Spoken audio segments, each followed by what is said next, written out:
अस्सलामु अलैकुम वरहमतुल्लाहि वबरकातुहू। जैसा कि आप जानते हैं हम हालत वक़ूफ़ के बारे में पढ़ रहे हैं। आज हम पढ़ेंगे वक्फ़े लाजिम के बारे में। जब कभी आयत के ऊपर ऐसे मीम का निशान आए तो आपने साइड पे देखना, आपको लिखा हुआ नज़र आएगा वक्फ़े लाजिम। इसका मतलब है कि आपने यहाँ पे हर हाल में रुकना है। अगर आप यहाँ पे रुके बगैर आप चले जाएंगे तो इसका मतलब गलत हो जाएगा और ऐसा करना जायज़ नहीं है बल्कि हराम है।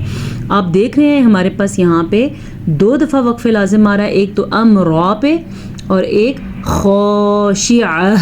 यहाँ पे भी वक्फ़े लाजिम है, मीम और साइड पे वक्फ़े लाजिम। इसको अदा करने का तरीका क्या है? अब्स्वारुहा ख़ाशिअह। हमारे पास नीचे भी 2 वक्फ़े लाजिम हैं, चलें देखते हैं वो कैसे हैं।